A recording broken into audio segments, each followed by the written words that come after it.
Welcome, everybody. Welcome to another episode of the It Starts With You podcast. This is another episode in a series that I'm doing for February 2021 for the LGBTQ History Month. I've been speaking to various different athletes who are out and playing sport at a high level. And today I'm really, really excited to be speaking to somebody that's actually really just come out publicly quite recently, and it's professional rugby player Devin Ibanez. Did I say that right? We're so close. It's Devin Ibanez. So it's like the tilde over the end makes it get that "nya" sound. Yes, yeah, and I can speak a little bit of Spanish. There's always a "nya" in the Spanish, so apologies that I knew I wasn't going to get it right. I said that, didn't I? Yeah, you gave me all the warning. So thank you so much for being here, Devin. I really, really appreciate it. It always amazes me that I send out these random requests to people who don't know me, and then they agree to come on my podcast. So I just want to thank you for giving up your time. I know that you're super in demand right now, so I appreciate you being here. Oh, no problem. And I mean, like I was saying earlier, I'm just some random person as well. So I'm always surprised when people reach out to me and want me to do something like this. So I'm happy to be here. Cool. I mean, I'm a massive sports fan. This podcast started as a bit of a hobby, really. It's called It Starts With You because that's my coaching and speaking business is called that. It's all about, like you can see my title is the Real Life Coach. It's all about being your real self, taking responsibility for your actions and your behaviors and your thoughts and how we show up in the world. And I believe that when we do that, we take that responsibility, we put ourselves in the driving seat of life, and we can get the best out of life that way. So up until this point, I've had all sorts of people on here. And then after initiative by my local council in Brighton, I got asked to do some video episodes, well, like little short videos for the council around LGBTQ History Month for February. Because I'm half black, half white. My mum's black, my dad's white. I'm obviously gay, female. It's all that intersectionality and speaking out about things. And then the penny dropped. It's like, oh, why don't I do a series for February for LGBTQ History Month for my podcast? And then I just thought, well, let me do sport because there's loads of talk around it at the moment. There is obviously some talk about racism and homophobia in sport, and there is a lot of issues around inclusivity and especially male athletes being able to be out in their sport. So that's kind of like, I just wanted to kind of share with you where the idea came from. And then you popped into my radar, Devin, with your beautiful post about yourself and your boyfriend Fergus. So maybe we could start that. Oh, actually, no. Let's start with rugby. Because you're a professional rugby player, right? Yes. How did you get into rugby? So I came into rugby like 100% by chance. Like I grew up in the United States where it's not a mainstream part of the culture. So I didn't know anything about rugby before I started playing it. So I actually came into rugby because when I was a freshman in high school, I had grown up loving baseball. Baseball was my favorite sport, but only to watch. I never actually had played it. So I went out and I was like, give it an honest go. I'm gonna train and I'm gonna see if I can make the freshman baseball team. And sure enough, I went out and tried out, and I was one of 4 players not to make the team. So, yeah, so exactly. I think at that point I was like, maybe I'm not this incredible athlete. Maybe I need to pick up something else. So I didn't play anything my freshman year. I'd had another failed attempt at a sport, which I tried to play American football, and I quit after 2 months because of just bullying and also just not really liking the coach or the culture of the sport.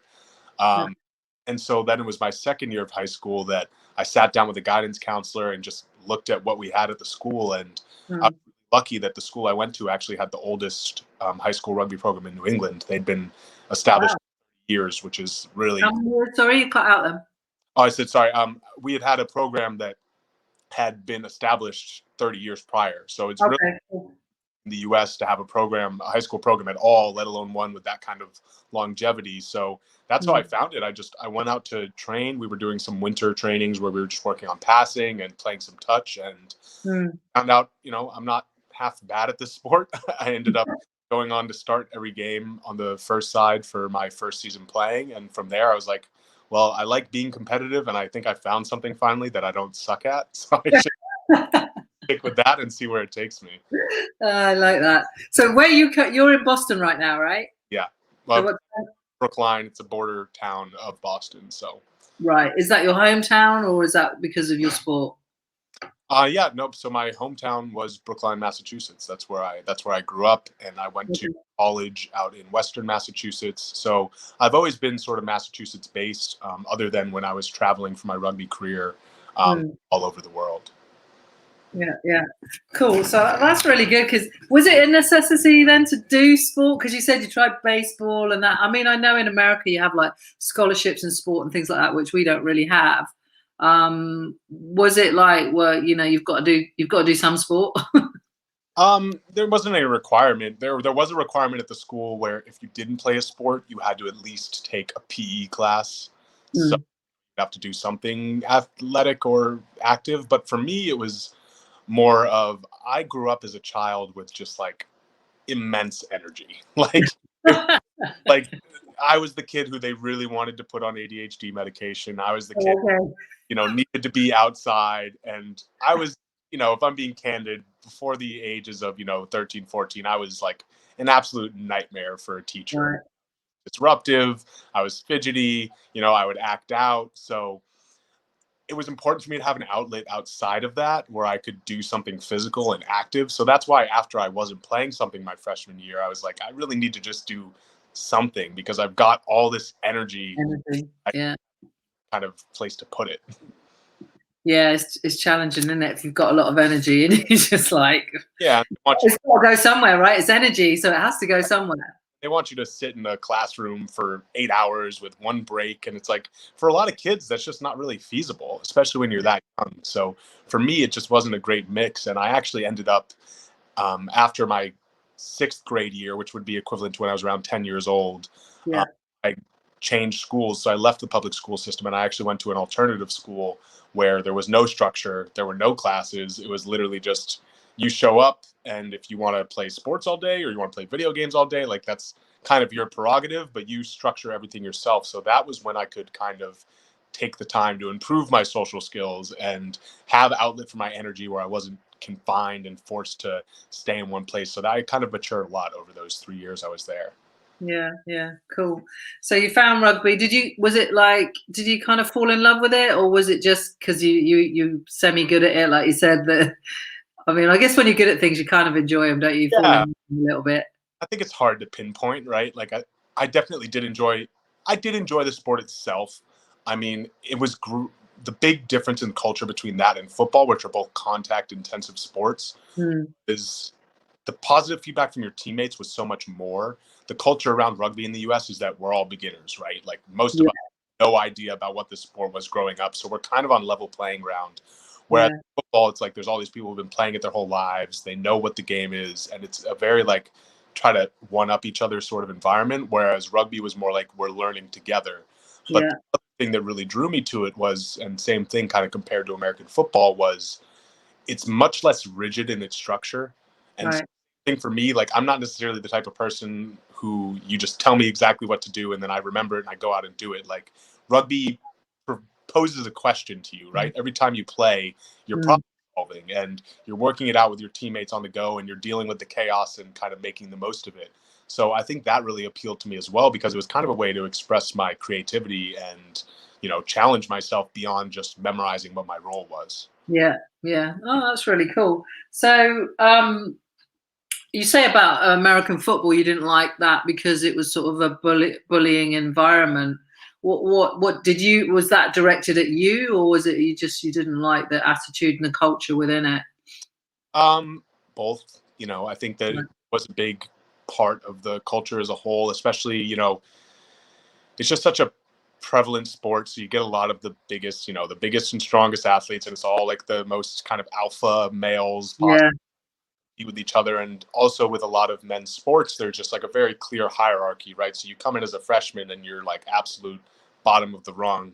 Um, mm, Me, like most people, I kind of like to just be treated like a human being, not like I'm just yeah, like some, kid who's coming in who everyone can talk down to. So I was targeted quite a bit. I'd mentioned I'd went to an alternative school, so that was from 6th, 7th, and 8th grade. So that would be equivalent to ages 10 years old until Yeah. 12 or 13. So Okay. back to the public schools when I was 14 years old. So I was kind of already isolated in the sense that I didn't have all these friends going into the high school. I had kind of come in as like this weird alternative outside kid. So I was bullied a lot. You know, there would be times that I would be called homophobic slurs and things like that. And the issue with that was also, since I didn't really have those friends, nobody would be able to step in or feel like they would step in and speak up for me, because they're like, well, you know, who is this kid? Like, if he's not going to speak up for himself, and we're not really interested in doing it. So Yeah. it wasn't a positive environment for me. And so I don't like to paint it as if all football is like that, because I don't really know. I haven't experienced enough of it to know, but that was my experience with it. Yeah, sure. How has your career gone then with rugby? Because I mean, obviously I know a little bit because I've researched you, but for the listeners, they might not know. And they, you might be very new to their world. Obviously, you've had a lot of attention since coming out and sharing the pictures of you and Fergus, which is delightful, by the way. But yeah, so you get some people might never have obviously heard of you or know about your career. So how is it you've got to where you are now, and what's your journey been with rugby? I'll try to keep it as brief and concise as It's fine. We got time, and here, so I can go on for a while. At Brookline, and I started my sophomore year, so I still had sophomore, junior, senior year to play. So So sorry. So sophomore, because obviously, like maybe a lot of English people will listen to this. I hope they do. We don't have sophomore and all of those things. So just explain sort of what age and what that means, if you don't mind, Devin. Oh, absolutely. So sophomore would be equivalent to the second year of high school. So that would be my second, third, and fourth year of high school. So that would be between the ages of around 15 through 17 for me, because I was a bit young. So I played rugby for those 3 years. After my first year playing, I really just went all the way in with it. I wanted to play more. I wanted to start playing 3 seasons out of the year. So I began to play not only in the spring, but I would play in the summer and the fall with a men's team. So just really tried to fully immerse myself, because, as I mentioned, I had this understanding that I'm not some crazy elite athlete. If I want to succeed at this, I need to have an advantage in another way that would help me kind of, shine. So I really just focused on trying to learn the game better than the rest of the people around me. So after I did that, I was named captain of the Brookline High School team for my senior season. And I carried that forward to go on to become captain of my under-19 team. And then eventually, when I went on to the University of Massachusetts for university, I ended up becoming captain there as well. So I was there for 4 years playing. We were a Division I program, and I went on to become captain for my junior and senior season. So that was a tremendous accomplishment for me. And during that time, that was the first time that I sort of did my first foray into playing overseas. So while I was at university, I was in that junior year. So that same thing, that's your third year into university. So probably about 20 years old at that time. In the summer between the school years, I went and I played down in Australia. So I was there playing in Australia for about 8 weeks.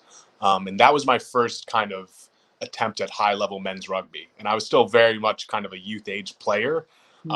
So that was a really challenging experience for me, but also one that I had a lot of growth during that time, because I really just threw myself in there. So that was what planted the seed that I want to go and just play overseas more.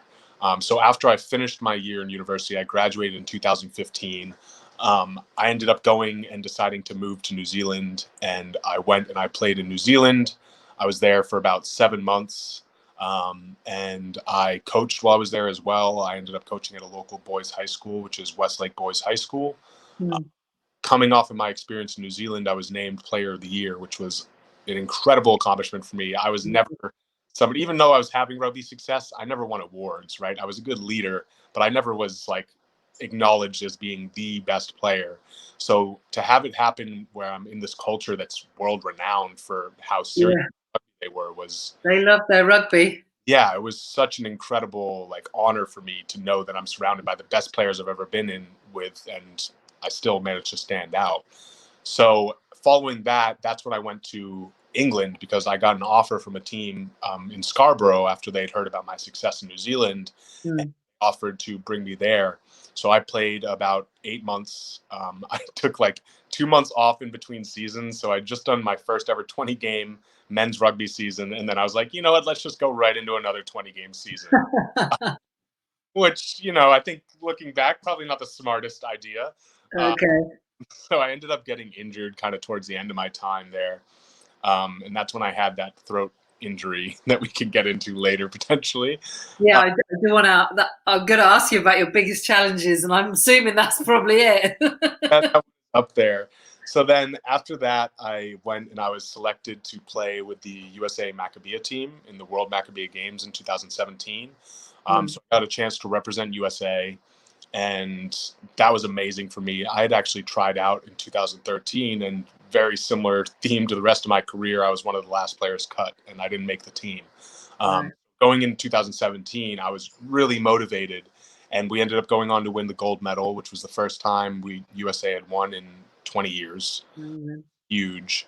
And then I moved back to the United States. I started playing with a local Division One men's club called Mystic River, and we went on in my first season playing with them. We went on to go and win the Division One national championship, which was like an insane, like that was, coming back to the US, I'm now like, okay, I've played in these other countries. I have to win a championship now. Like I've got to try to play the highest level.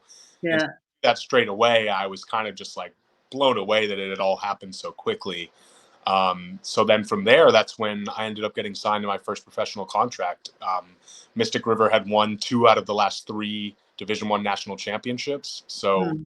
they decided that it was time to open up a professional team in Boston. So they started a professional team, and I was one of the original players signed to the New England Free Jacks, and Mm. played with them throughout their 2019 season. I got to play against some well-known clubs such as Connacht Academies and Leinster Academies. And then the pandemic hit, where Yeah. I'm at now. But that's sort of been my rugby journey that got me to where I am now. That's amazing. It's really, really good to hear that, Jenny. It's amazing about New Zealand as well because like you said, they're just super passionate about all sport, but rugby is huge sport. So to go there and to do so well and like you say, stand out, an amazing achievement.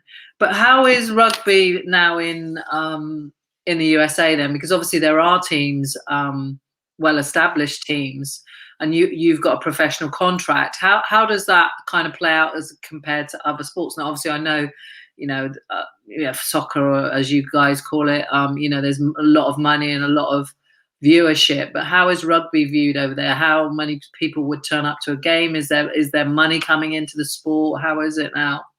It's definitely at the professional level. It's still in its infancy.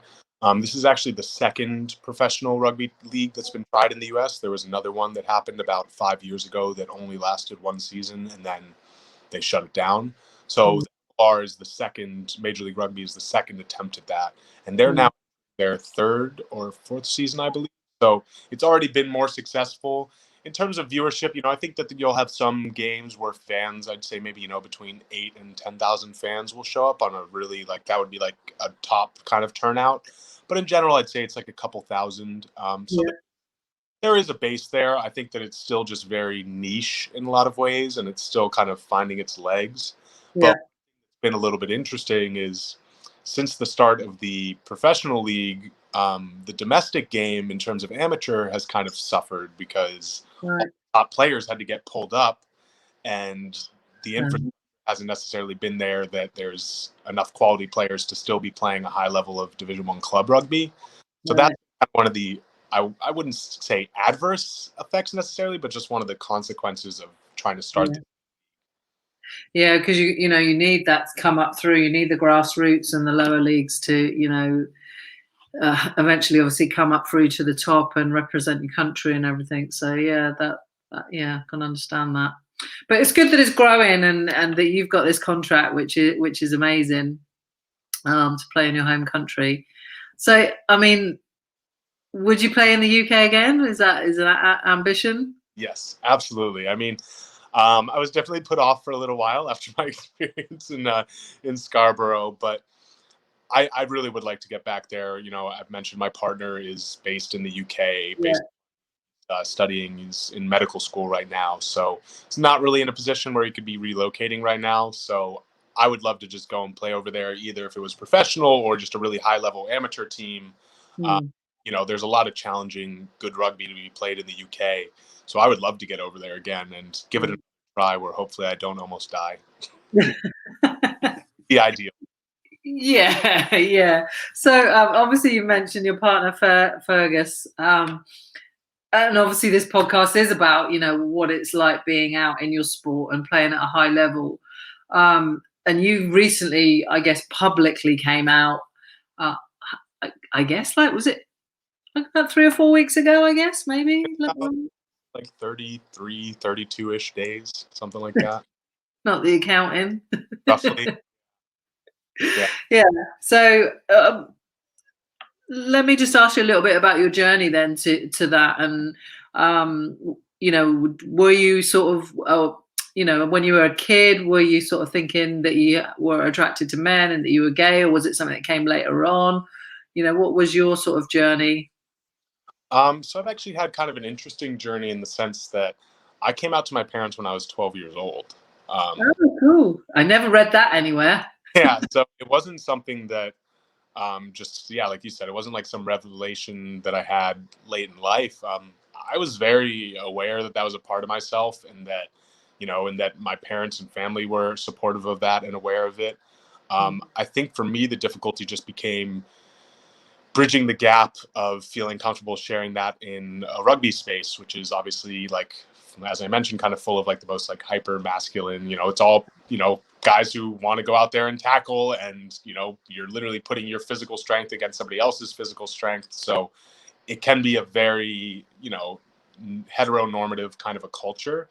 Mm. I think for me, even though I was aware of my sexuality and comfortable with it in a lot of ways, I was scared of not only backlash, but if it would affect perception. Obviously, I had quite high goals, right? I wanted to be a captain. I wanted to be looked up to by other players on my team. So, I always worried that bringing that part of myself into the sport would other me even further, because I think I already was kind of struggling to really connect with my teammates who I was holding a part back from, but also struggling to just relate to on a personal level because our life experiences were just very different. Yeah, sure. I mean, I'm guessing that your family were super okay with it when you came out at 12. Yeah, they were amazing. And I mean, it's one of those things where you don't realize the impact that their words are having at the time. But Mm. when I think back to when I was a kid, I mean, I can literally think to some of my earliest memories, and it's just of my mom telling me, we don't care who you love, as long as you're happy, then we're happy. And that's that. And you hear that as a 4-year-old, and you're just like, okay, well, like, what does that mean? Like, I don't, I'm not attracted to anyone. I'm just here making friends and Yeah.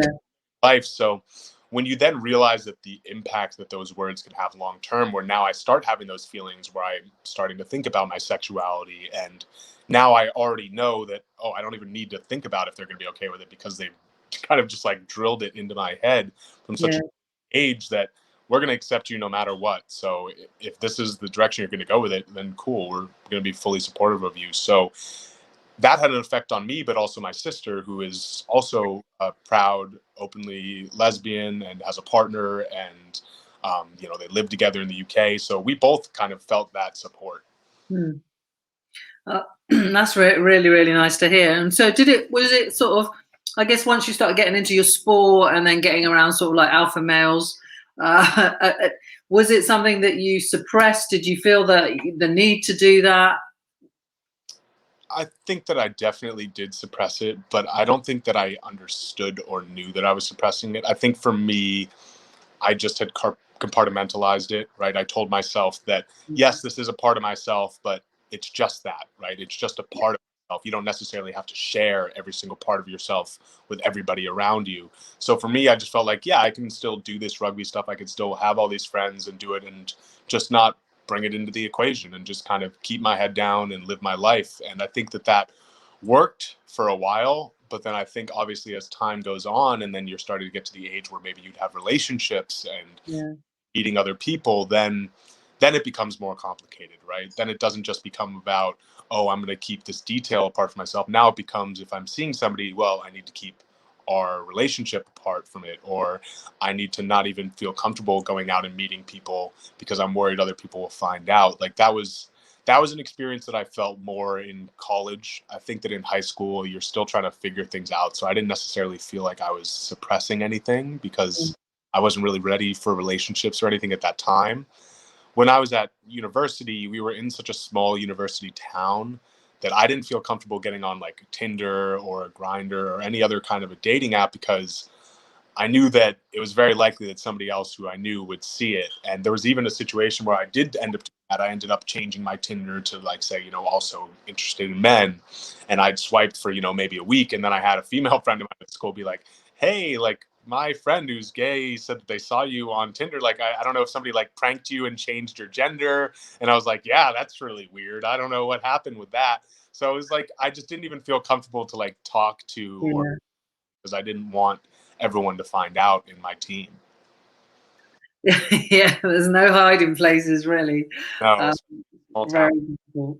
Yeah, so I mean, so how has that played out then? Sort of, what led you, I guess, to the point that you're at now, where obviously your friends and your nearest and dearest, knew about you being gay, but to get to the point where you are now with Fergus and then wanting to come out, what kind of led you to that?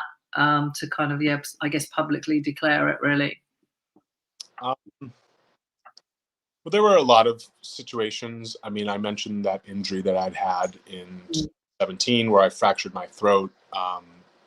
Having that kind of life-threatening injury really made me kind of reevaluate what I wanted to do with rugby and just with life in general, right? I mean, at that point, I had thrown myself so fully into the sport and trying to play it at a high level.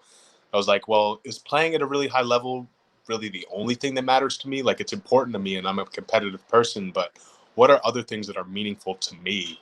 And that's when I kind of planted the seed of, well, I could be an openly gay athlete. And that is something that's important to me, to kind of be able to just be comfortable sharing that part of myself and being visible in a way that, I didn't have that, right? I didn't have a lot of proud, openly gay American rugby players to look up to, if any, growing up. Yeah. So that was when I sort of first had planted the seed. But then when I started dating Fergus, so that injury, for context, was in around March of 2017. I met Fergus in December of 2017. So that's when we started seeing each other officially, was around that time. So that began to kind of give me more of a sense of urgency to follow through on this goal, because it's really easy to kind of keep moving the goalposts of that goal on yourself, but then now bringing this other person along for the ride and kind of like stringing them along of, oh, I'm going to come out when we're at the national championship. And I'm like, okay, no, I'm not. I'm going to come out when I start playing professionally. And it's like, no, I'm not going to do that. I'm going to wait until I have a longer term professional contract. And then it's like, you just keep coming up with these ways. So I think having him there with me as a constant reminder of how much I was holding back, and how I hadn't followed through on this goal I'd set for myself, kept me focused on it and motivated to really follow through and be true to what I said that I would do.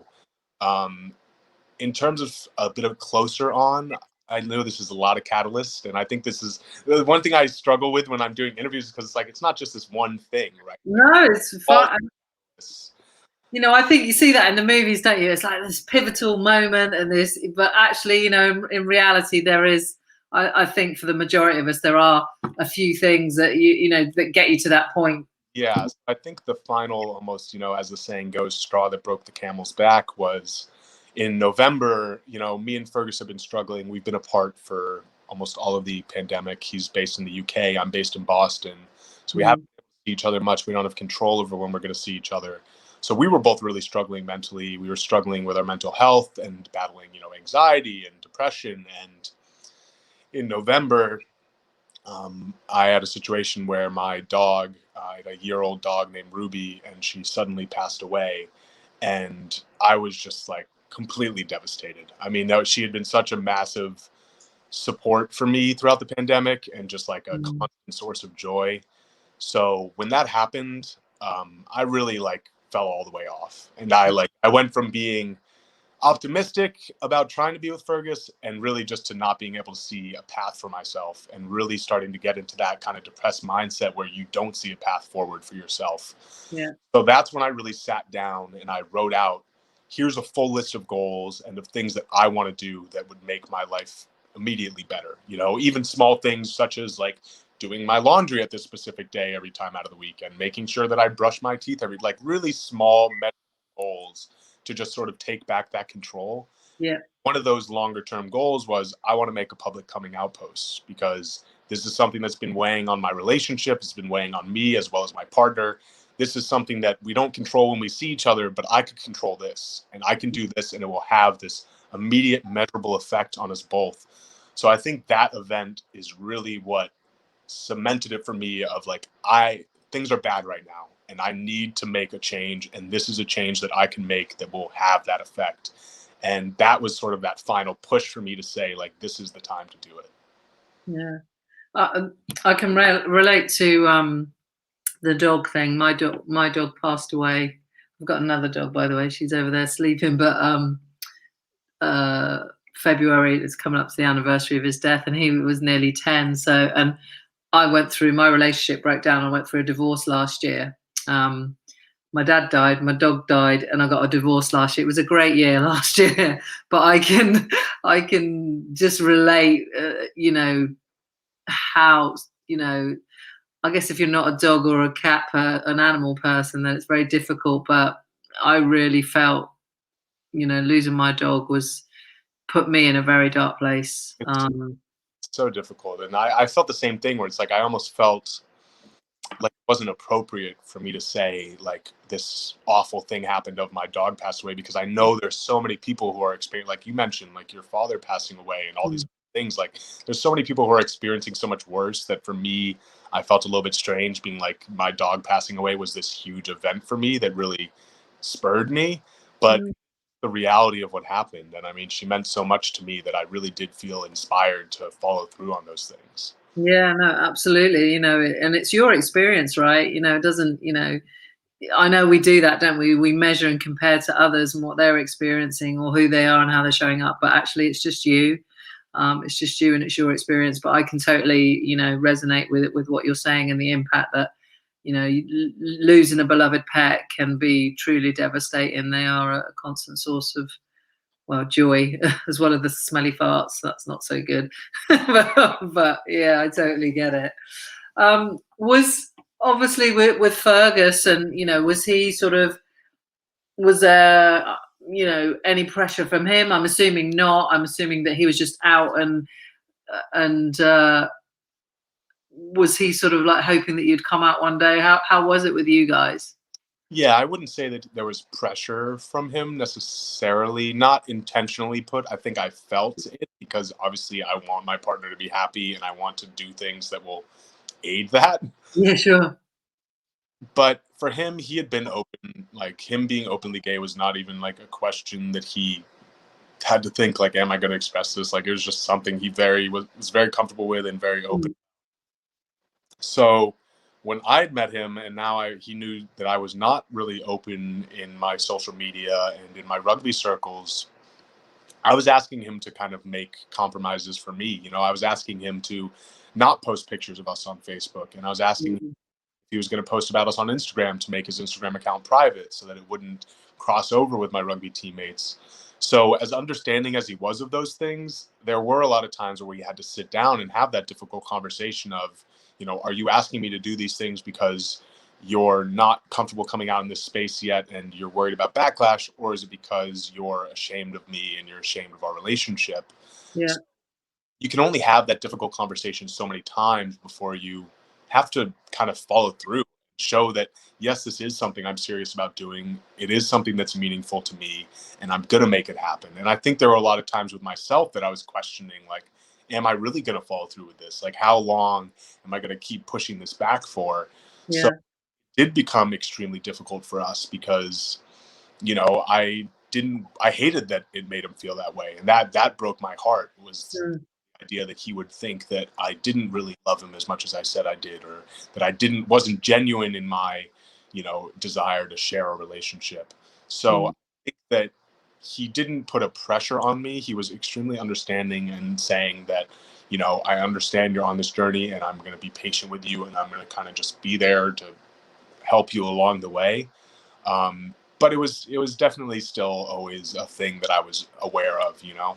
Yeah, sure. I can understand that. Was it something before you obviously came out sort of publicly on your Instagram?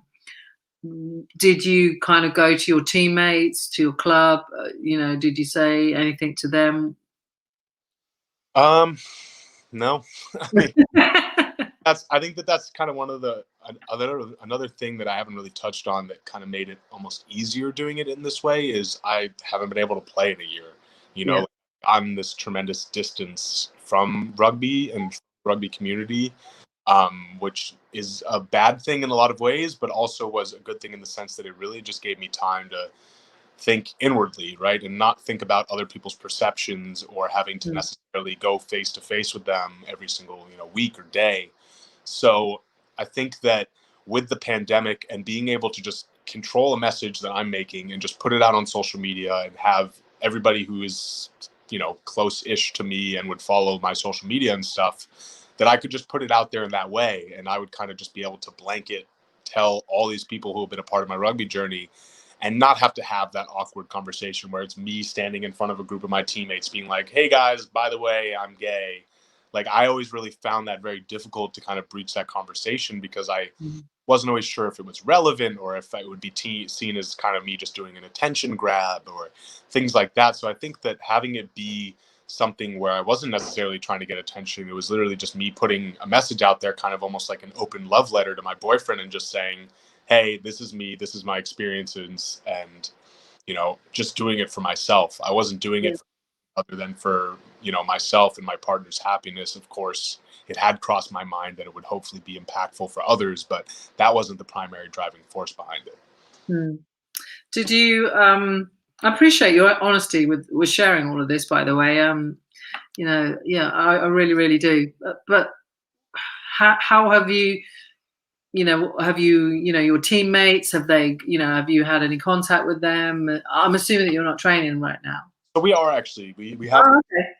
and but it's not it's not as it is where you have everyone. There's limits on the amount of people who are there. There's limits on the activities. You can't do any contact. You've got to be distanced in a certain way, and obviously wearing a mask and things along those lines. So it hasn't been exactly the same, but I have gotten a decent amount of contact with my teammates since then, and it's all been incredibly positive. I mean, everybody has been so amazing about it.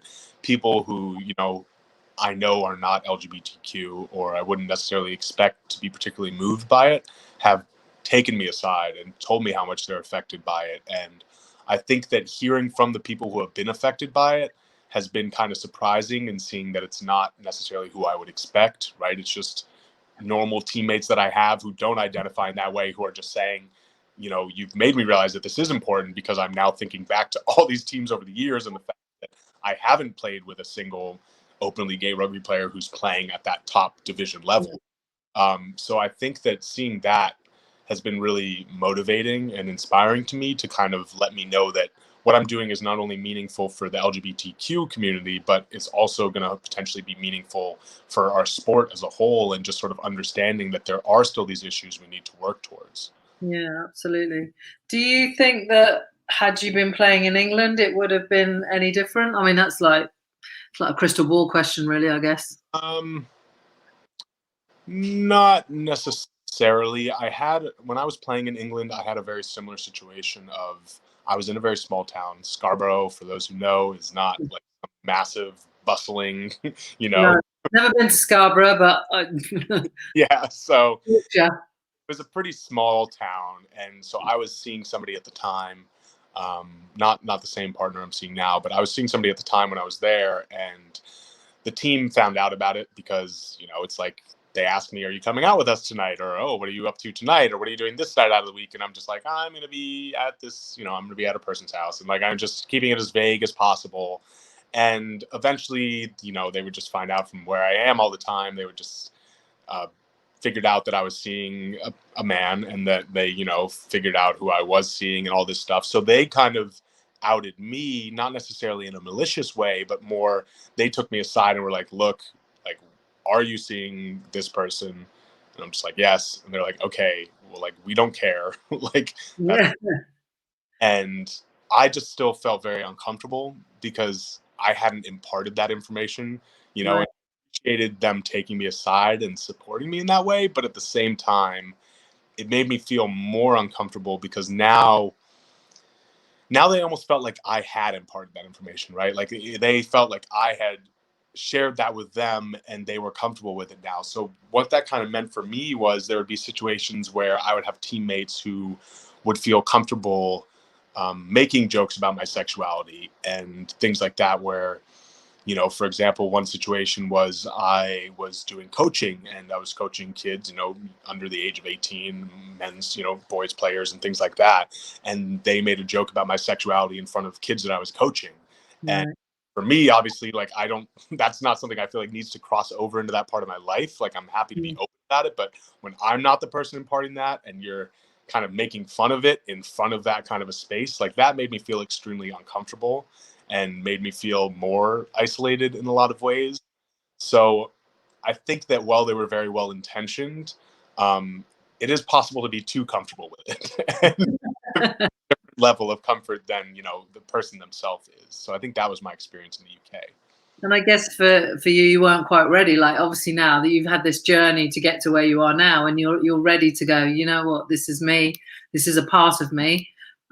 Whereas obviously, like you said, it was sort of them finding out and bringing it to you rather than the other way around. So it's sort of out of your control, really.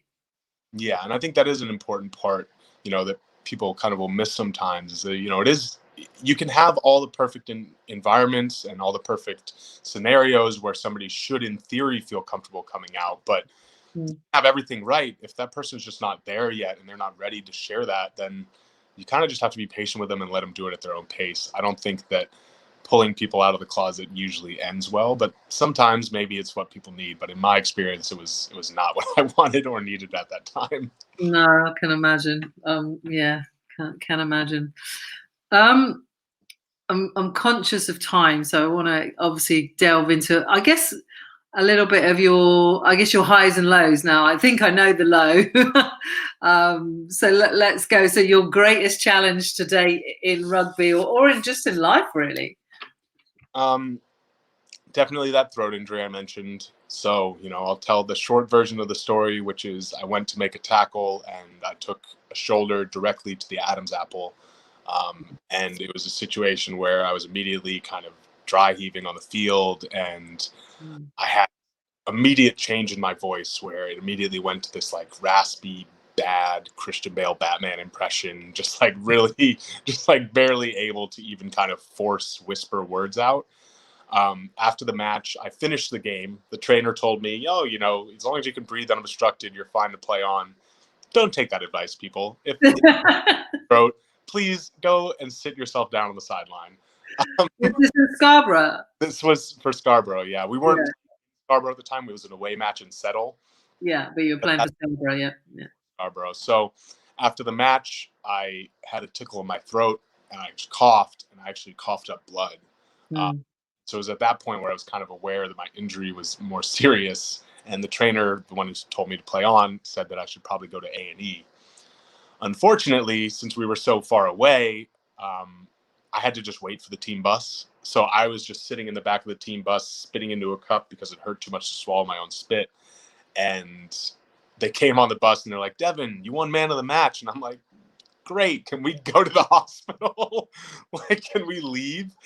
And so we ended up doing a whole thing where we went and we stayed at a nearby town and they like had a drink up. So we didn't even get back to Scarborough until it was about midnight. So about 6 hours after my injury. So just the whole ride back, I have a vivid memory of me just furiously like Googling, like, am I going to die? Like how serious is this injury? And I get back to Scarborough. I decide I'm going to just sleep it off at my partner's house. Like, I haven't died now. We're 6 hours past. The worst of the swelling's probably already happened. So I go and I try to sleep it off. And I wake up the next morning kind of choking on my own spit.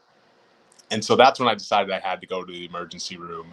And I was immediately transferred by ambulance to York Hospital.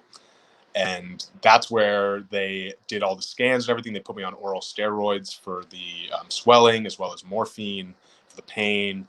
I woke up the next day feeling like $1,000,000. I felt like, everything's all good now. I'm better. They did a CAT scan, and about 10 minutes after the CAT scan, I got a knock on my door from the head of radiology, or sorry, the head of the ENT department. And he told me, he's like, let me tell you how this usually works. Usually you get your scan, the radiologist looks at it, and then he calls me, or, he sends it to me and I look at it, and then we talk to you. It's like, in this case, the radiologist saw your scan and the results were so severe that he called me directly on my personal line and said, you need to go and check on this person to make sure they're breathing okay. So it turned out that I was breathing through a hole about the size of like a pen or pencil or smaller at this time. Wow. Because of all the swelling around my airway from my injury. Mm. So this was after a lot of the swelling had gone down. So I was in a situation where I must have been very close to having my airway closed completely the day before. So he basically broke it down for me. He said the scan basically showed that I had fractured the cricoid cartilage, which is a ring of cartilage that sits above your airway. And I'd fractured 2 places. I'd punctured a hole in my airway. And on top of that, I had severely bruised my vocal cords. So due to the hole in my airway, I was leaking air into my chest, which was high risk for an infection near my heart. So I had to take antibiotics. And due to the fracture and all the swelling, I had to be very careful that my airway obviously didn't swell and close. So that was my experience with that, which was a huge thing to overcome. But it was kind of just preceding another challenge that I faced, because when I went back to the United States after fracturing my throat, I was now trying to train for the USA Maccabi team, because we were playing in Israel the same summer in 2017. So I said, you know what, let me put myself on ice. I've played, 30 games in the last year. Let's pump the brakes a little bit. And I ended up getting a grade 2 tear in my hamstring 8 days before leaving. So I'm now contending with a grade 2 tear in my hamstring before going to play in Israel. And it ended up being a situation where I had to do anything and everything, PT, chiropractor, anything I could do to just try to get it good enough to play. And I ended up recovering in time to be named as a starter for the gold medal match against South Africa. And I played 55 minutes and we went on to win the gold medal. And that is probably the absolute top of my achievements in my rugby career, not just because it was a world tournament that we won, but because I went through all these things that either of them should have been enough for me to just say, like, all right, this isn't my year, guys. Like, I'll catch you in 4 years. But I was so motivated to follow through on what I wanted to do that moment really gave me an immense amount of confidence to say that I can go through all this and be so far below my top potential and still achieve it, that imagine what I can do if I can get things together and actually be healthy. So I would say that is my biggest high and my biggest low kind of wrapped into one. Yeah, they sort of combine together. Wow, that's a hell of an injury. Crumbs. Go to bed. I'll be all right. Lucky you woke up. Probably, lucky you woke up the next morning. Blimey. Oh, I know. And I mean, that was my partner at the time was telling me, he was like, I never would have forgiven you if you had just died in that bed next to me after this rugby injury. I was like, that's fair. You probably would have been. Yeah. That's not good, is it? Yeah, that's very fair. So I was very lucky that it wasn't a more serious situation than it was. But like I said earlier, I mean, it was just a huge wake up call for me. Like, you feel so invincible. You go and you play these back-to-back 20-game seasons and you feel like, nothing can break me. And then something quite literally almost kills you. Yeah. And you have to really kind of take a step back and say, I need to focus more on what is meaningful to me. Yeah, absolutely. Do you think that obviously now that you're out and, within the rugby sphere and, do you think I mean, it's quite soon since you came out, but it's good that you're still training, but has it had an impact going into training? Do you feel a bit lighter? Do you feel a little bit mentally stronger, or has it had any impact on you? Absolutely. I mean, all of those things. I mean, I feel lighter, and my mental health in general is better because, like I mentioned, when you're in that space of depression and you can't look forward, right? You're so absorbed in your feelings and what is in front of you that it's hard to find a path for yourself. So for me, since coming out and now starting to see this path of, I can be an advocate for the LGBTQ community, I can be a visible person in a space where there's not a lot of other people like me who are being that's given me tremendous motivation, and I think it's extended itself into my playing, because I think it's going to be a lot easier for me to be close to my teammates. And I think a lot of them have this newfound respect in a way for me because they really respect what I'm doing and what I'm trying to do by getting myself out there in this way. So I think that it is going to translate because, when you have a better relationship with your teammates, especially in rugby, it really does translate itself on the field where, as I mentioned, we're going out there and we're making the best of a situation we can. There's no exact playbook of you're going to do this in this situation or you're going to do that if this happens. You're out there working it out. So when you trust and really respect that person next to you, it's going to make you work harder for that person.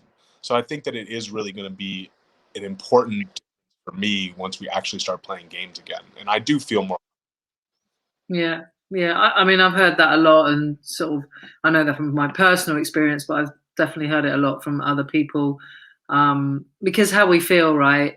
Our feelings, it impacts our performance. It impacts how we show up. When we're heavy and we're suppressed, like we get used to it. Like you get used to it after the years of it, and you don't realize how much energy it takes and how much, it is mentally draining. But although you're not really consciously aware of it until you let it go, and Yeah, then I think there is an interesting inverse to that, though, which is that I think in a lot of ways my negative experiences really fueled me as well. I think that I am somebody who did kind of thrive off of negativity. I really, as I mentioned, not being a great athlete or some incredible standout, large, strong person, that mm, I always took a lot of motivation from people doubting me. And I took a lot yeah, of people not believing in me. So I think for a while, I took these sort of the homophobia that I would experience in rugby, and I really used it as fuel to say, well, this is how I'm going to show those people up. I'm going to yeah, go out there and I'm going to basically be ready to just destroy whatever is in front of me and channel myself in that way. So it's an interesting kind of balance now where I'm like, I'm not sure if I'm necessarily going to have that same raw emotional response, but mm, I also feel like I can still draw on that because now I'm openly representing for my community. And I think there is still a degree of responsibility and pressure that comes with that. So I think I'll still be able to tap into it, but it is definitely like a place that I brought myself to where it's like you convince yourself that your opponents are that homophobic enemy and they are that person who would belittle you if they had the chance for your sexuality. And that mm. was something that was kind of in my mind as I'm preparing to go out there and be against 15 other people who are trying to just, beat you physically. Yeah, it's not an easy game. That's interesting that you say that, and you're the first person to say that to me, that you channeled some of that sort of negativity in a more positive way into your game, to showing up, trying to be better, and using it as fuel, which isn't an easy thing to do. I talk about it a lot in the work that I do. It's like using your fear as fuel and your pain as fuel, but it can be very hard, and a lot of people stay away from sport because of their sexuality, or sadly do worse. A lot of people do stay away from it and haven't. And it's about, obviously it's about your mindset and your mental resilience as well. How you deal with that and how you can channel that. And there's a lot of people that can't. Especially I think in male sports. Sadly, uh, we're still in this climate where I think there's a lot of secrecy and a lot of um, what's the word I'm looking for? Repression or Yeah, yeah. I mean, yeah, I'm not sure that's the word that I'm looking for, but obviously there's not really any out footballers. There's a couple in America now, I think, or maybe one, forget his name now. Um, Sorry? I think there's one under contract right now in the ML. Mm, Yeah. But definitely, I understand what you're saying. And I think also, though, is athletes all have a different kind of space they need to get to perform their best. And I think for me as a flanker, where my success in a match is fully and solely based on the amount of collisions that I'll get into throughout a match, is I did need to be in a space where I had some intense energy about me, where I was going to just have that desire to throw myself into those positions. So I think for other athletes, they're kind of the opposite, where they really need to maintain a very clear, cool headedness and not put themselves in that space. So I think it kind of worked for me to channel it because I was kind of the opposite of that. But mm. it doesn't necessarily work for all athletes. They all kind of have a different space and zone they need to get into to perform their best. Yeah, and of course there's that element of aggression, like you say, that your job is really to take people out. But if it's a tennis player or golf or whatever, I mean, I guess, with some elements of golf, yes, but not all of it. It's quite a technical game, and yeah, so Yeah, maybe that there's a good point that you make there about the game and your role and your position that you play. Um, yeah, interesting, really interesting. So, what are your aspirations and your goals within the game going forward? So the number one kind of playing goal that I have in my mind right now is I would really love to be the captain of the 2022 USA Maccabea team. I think that would be extremely meaningful to me. I would be the first open player ever to do that. So that's kind of where I'm setting my sights ahead to now. Mm. On top of that, I would really like to, as I mentioned, play in the UK. I think that being closer to my partner is something that's extremely meaningful to me, and it would be great to get over there as well and just do some community outreach. And I really want to throw myself into the advocacy, as I mentioned, and getting out and coaching in communities and just kind of being more visible. So that's kind of where I'm putting my focus in the future towards. Is I do want to continue playing and playing at a high level, but I also kind of want to start marrying it with this desire to speak to communities and to advocate and to actually get out there and hopefully impact some young athletes directly. Yeah, amazing. Are there any sort of bodies out there that help? Like here we have, obviously now there's more and more things emerging. Like we have Athletics Pride Network, we have Swimming Pride Network, we have Pride Sports here in the UK, and there's Pride House Birmingham, which is organisation for gay athletes and for people for the Commonwealth Games in 2022, which is happening here in the UK in Birmingham. So that we've got a few things cropping up, and that's really really good, and they're making some good headway. Is there anything like that in the States? Yeah, there's a few organizations that I'm starting to get involved with. Obviously, I only came out 30 days ago, and my energy has been having to go in towards just balancing media appearances and things Yeah. like that. But I'm signing on to be an ambassador for Athlete Ally, which is a great organization that basically has a lot Um, of openly gay athletes, but as well as openly gay athletes, they have LGBTQ athletes as well as just straight allies as well. So I'm going to be involved with them. I've been talking to International Gay Rugby, IGR, which is a large international organization that basically has a lot of inclusive gay rugby teams across the world. Almost every major city now has an inclusive gay rugby team, which I think is an amazing initiative. So I'm working with them on some projects in the future. Also, the World Barbarians are a IGR inclusive gay rugby team that does outreach and community work all over the world. They want to bring me on as one of their kind of board of directors, ambassadors. So I'm going to be working with them in the future. So there are a lot of projects that I'm going to be kind of getting involved in, and any other charities who are interested in working with me, I'm open to it, and I'd love to, like I said, get involved in whatever way I can. And I mean, I'm honored that these organizations want to have me involved. I think it's great, and it gives me an opportunity to reach more people. Yeah, no, amazing. It's amazing that you want to do that. I applaud you for that because, I'm not sure it's for everyone, but it's great that you want to do that. And yeah, it's that visibility and that education and getting out there and grassroots and people, seeing and seeing you on the TV, seeing you in the press, showing up at things. I've obviously had these conversations with other gay athletes, and yeah, it's we need to. Yeah, it just needs to be just like every day, and then we won't be having this conversation probably. But yeah, it's great that you want to get out there and do that. So I commend you for doing that, and I look forward to seeing you, and hopefully in 2022 the Maccabee Games, captain in USA. That'll be amazing. I hope so. I got a Yeah. lot. Yeah, well, I think you seem pretty determined. You seem pretty determined, and you're speaking it like it's not just in your thoughts and your mindset, but you're actually speaking that out into the world as well. So you're backing that up with your language, and that will follow with your action and behaviour as well. So yeah, you got to set your mind right and just say it's happening. Yeah, I've found that as well, that when I sort of speak a goal, it holds me more accountable to it. And it's not just something in my head, it's something that I'm now putting out there that I'm actively striving for. So, yeah, I hope that it comes to fruition. That would be amazing. Yeah, absolutely. Is there I'm conscious of time, so I'm going to kind of finish up. But is there any one question that I haven't asked you that you wish that I had asked you? One question. Maybe just about like what I'm planning on doing to address kind of the homophobic or make rugby more inclusive, or some ideas I have around that, I think. Yeah, please share then. Okay, I didn't ask that, so Okay.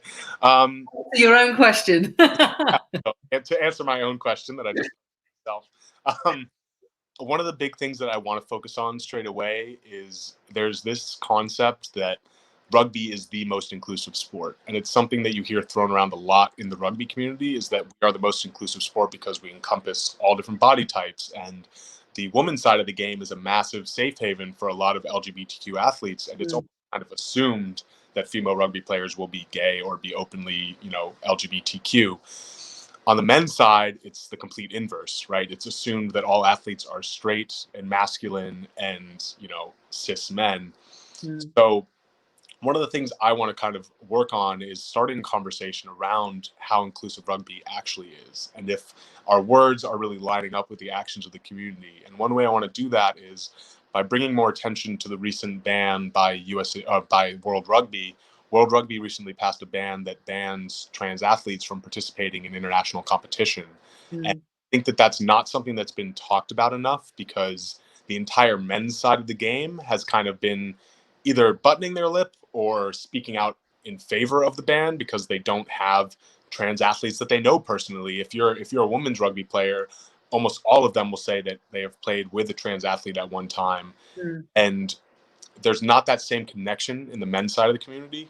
So one of the things I really want to do is I want to be outspoken about that and try to kind of bring other male players as well into that conversation and say, even if you don't know a trans athlete personally, this is still a cause we can be outspoken about and say that this policy doesn't represent rugby values. And this policy is actually detrimental to what we say rugby values are.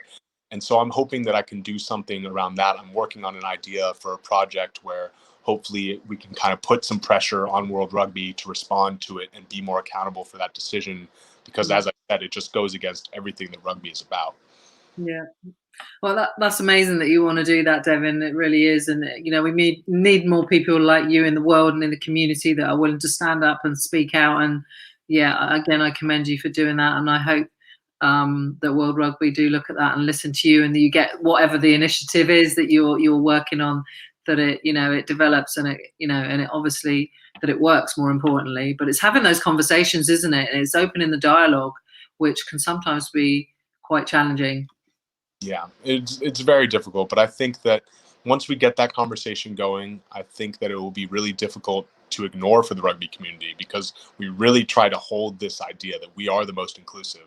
So I think out there by saying, well, right now, undeniably, we are not the most inclusive because we are the only world sporting organization to have done a ban of this type, to outright blanket trans athletes from international competition.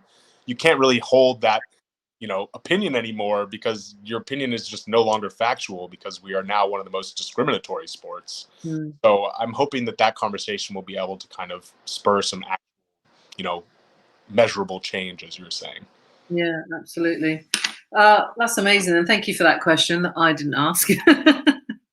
Right, I am really super conscious of time. I ask a couple of little cheeky questions. I feel like I've got a bunch of questions on my sheet that I haven't even asked you, so probably could talk for another hour. But a follow-up episode in the future.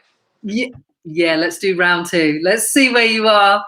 Maybe sort of running up to Maccabee Games or something. You probably won't want to talk to me then because you'll be too focused. But maybe we could do it in like a year's time or something, and just see where you are and how things have progressed. That would be super cool. So a couple of really cheeky questions that I like to ask at the end is, what's 4 words that describe yourself? 4 words to describe yourself.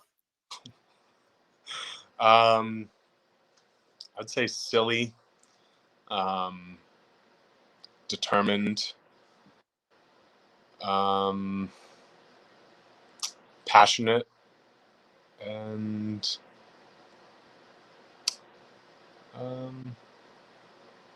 say loving. Nice. Well, from that Instagram post, yeah, that was very sweet. 4 favorite foods. 4 favorite foods. All right. Well, absolute top of the list is going to be lobster. Bar none. Yeah, lobster is going to be top. I'm partial to a good steak. definitely like a nice steak. How many athletes have said steak? Nearly every athlete has said steak. Yeah, you can't beat a good steak. What are some other good foods? I mean, I am really, really good, or I really, really love seafood in general. So I would something like mussels up there at like number 3. No, not speaking to you right now. No, no. Okay, so we got lobster, we got steak, we got mussels. One more. One more good one. I do love a good Jewish tradition. I love some good matzo ball soup as well. I think I'll put that up there. I've never heard of that. What's in that then? So matzo ball soup is pretty much just like a chicken noodle broth, but it's just got matzo balls in it, which are these large kind of like, well, they're made of matzah, but they're kind of almost like a meatball, but with no meat. Like it's just like a ball of matzah. So it just kind of absorbs all the taste of the soup, and it's just like I really like it. Okay, cool. And your 4 favorite movies? Are you into your movies? Yeah, I am into movies. Picking favorites is so brutal, though. Oh, I know. But it's good. It's nice for people to kind of get to know you a little bit. That's why I do these few questions. Favorite movies, God. Do you not have an all-time favorite? It's so difficult. I'd say that I really like the movie Shawshank Redemption, but I feel like that's a very like basic answer. But it's just like when I'm thinking of like a great movie, it's like one of the first things that like kind of pops into my head. It's you, right? It's what you like. Yeah. God, what other really good movies are there? I'm gonna look back on this and be like, oh, why didn't you say this? Why didn't you say that? It's fine. It's fine. I'll get you next time, though. I'll be more prepared next time we do this. Follow up with me. Give me a year to I'll come back with some better answers. Because to be honest, there won't be any new movies that you'll have watched between now and then because we're in a pandemic and there's no new movies coming out. Very true, unfortunately. Listen, Devin, it's been amazing talking to you. I've really enjoyed our conversation. Thank you so much for giving up over an hour of your time. I really, really appreciate it. I know you're like super busy and in demand. So, I just appreciate you taking the time to come and speak to me. So thank you for being on the podcast today. No problem. Yeah, I really loved being here. And, for anybody who doesn't already, if you guys could follow me on my Instagram at thatgayrugger, or, check out my website, also thatgayrugger.com. I'm going to be hopefully doing some great initiatives there. So I'd really appreciate it if you check it out. Awesome. Thank you again, Devin.